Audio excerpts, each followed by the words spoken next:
আজকের এই ঝাড় থেকে বিশাল সাইজের সব মাছ পাওয়া যাবে।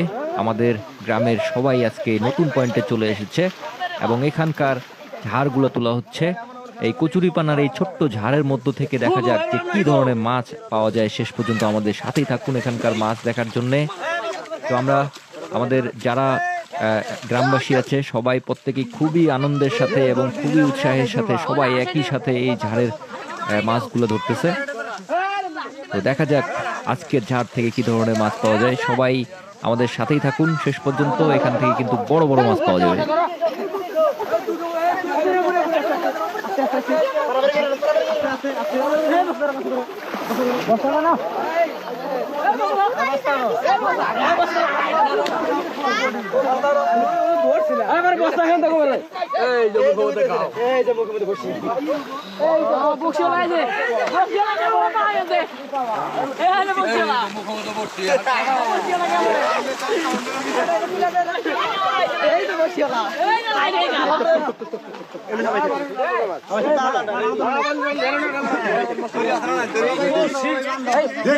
আমার বর্ষিটা দিয়ে দাও, বর্ষি দিয়ে দাও। দাম বলেন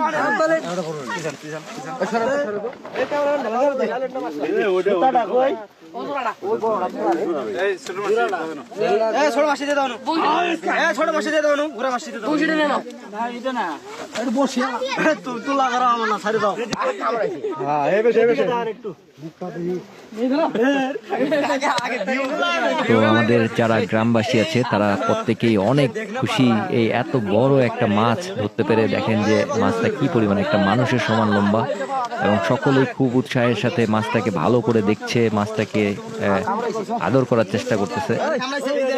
এত বড় মাছ কিন্তু সহজেই কেউ ধরতে পারে না। আমাদের গ্রামের যারা যুবক আছে তারা খুব পরিশ্রম করার পরে এই এত বড় একটা মাছ ধরতে পারলো। এই বোয়ালগুলা সাধারণত নদীর পয়েন্টে থাকে এবং এই বোয়ালগুলা কিন্তু খেতে অত্যন্ত সুস্বাদু। এবং এই বোয়াল মাছগুলো বর্তমান সময়ে প্রায় এক একটা 1400-1500 টাকা করে কেজি বিক্রি হয়।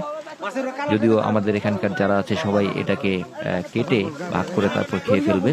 এবং আজকে আমাদের গ্রামে বলা যায় যে একটা উৎসবের মতো পরিবেশ তৈরি হবে।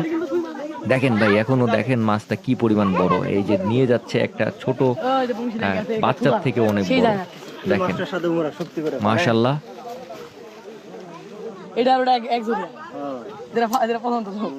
এই মাছটা কত কেজি হতে পারে আপনারা সবাই আমাদেরকে কমেন্ট করে জানাবেন।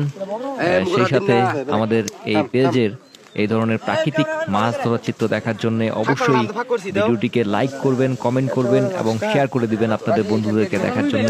বিশেষ করে বর্তমান সময়ে এত বড় মাছ কিন্তু দেখা যায় না, তাই অবশ্যই ভিডিওটিকে বেশি বেশি করে শেয়ার করে দিবেন।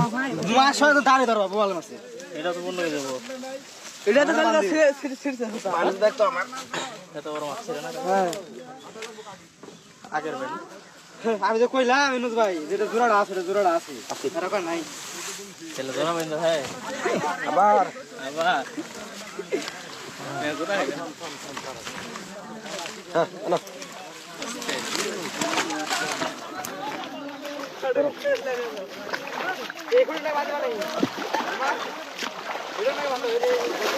তো এখন মাছটাকে জিয়ে রাখার জন্য একটা দড়ি দিয়ে বেঁধে তারপর এই নদীতে রেখে দেওয়া হলো। এরপরে দেখেন যে মাছটা যখন ভেসে উঠবে কত বড় দেখায়।